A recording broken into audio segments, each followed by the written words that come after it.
were foolish loans like that being made? Because the federal government, using our tax dollars, sponsored two mammoth enterprises, Fannie Mae and Freddie Mac, whose explicit mission was to subsidize mortgage lending. And in fact, the federal government decided that it knew better than free minds and free markets how many people ought to have homes and how far they ought to stretch to buy them. And so Fannie Mae and Freddie Mac, under congressional direction, adopted explicit goals for subprime lending. Well, subprime by definition means below prime, an elevated risk of default. The federal government caused the very policies that led to the mortgage meltdown, which caused the credit crunch, which led to the economic doldrums we're in. And it just astonishes me that Fannie Mae and Freddie Mac continue with an open-ended line of credit to the U.S. Treasury, squandering taxpayer dollars. We're recreating the very conditions that led to this mess in the first place. I'm anxious to do more.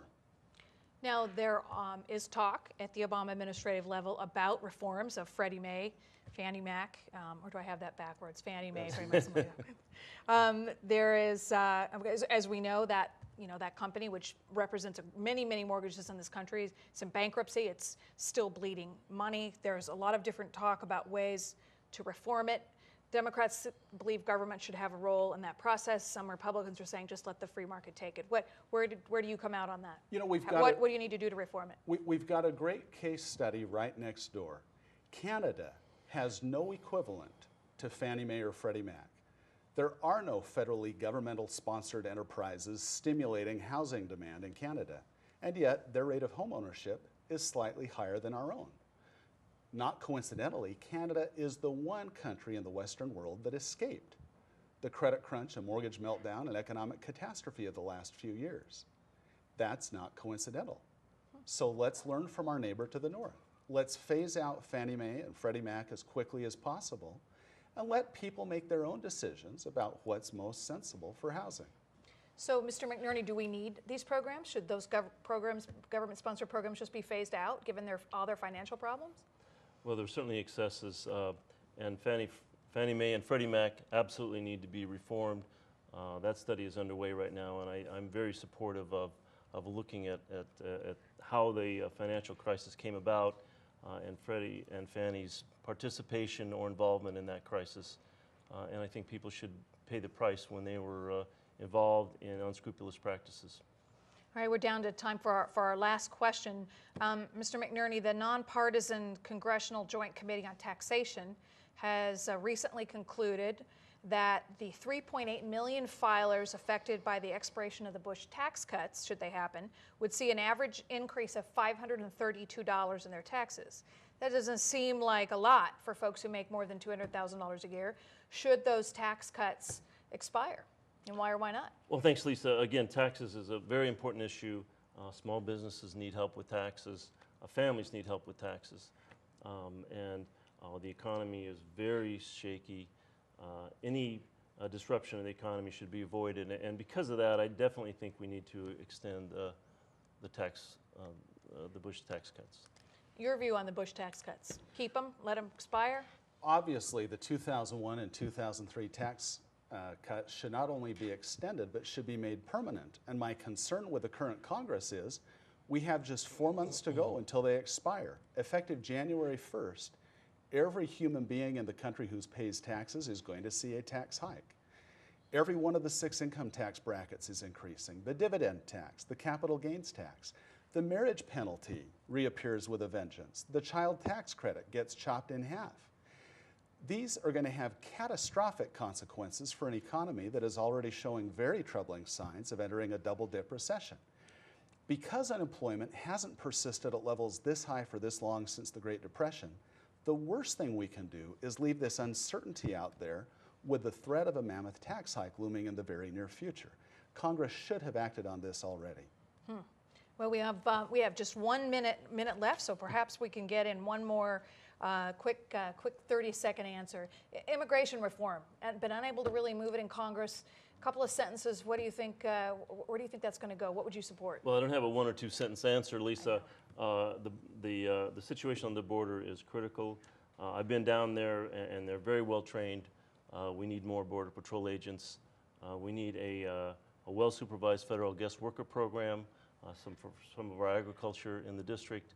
And we need a realistic way to deal with the people that are here illegally, which includes zero tolerance for crime and making sure that businesses don't get away with hiring illegal residents. Okay, 30 seconds. I'm not sure what part of illegal is so hard to understand. There aren't cries for amnesty for illegal behavior in any other area of endeavor. The first duty of a sovereign nation is to secure its own borders. It's not just a matter of economic security, but of physical security, of national defense, particularly after 9/11. Now, I will be the first to admit that both parties share the blame for much of the mess that we're in. But one thing the Republicans did right when they held the majority in Congress was to require the construction of a border fence. Unfortunately, that was stopped. Where constructed, it worked. We need to finish it.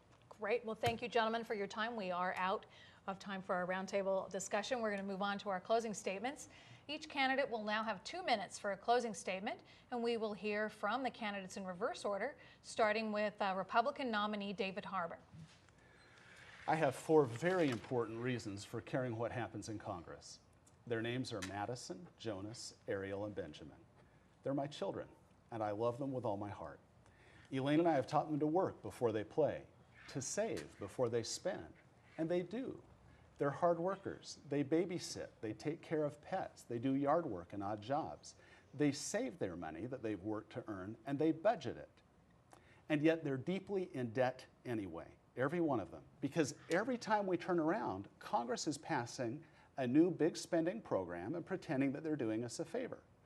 Well, they're not. There is no such thing as an unpaid debt. All of these programs cost money that we do not have. I'm running for Congress to get control of federal spending. I want to get control of federal spending because it is critical to the future of my children and all children in this country. The national debt recently passed $13.3 trillion.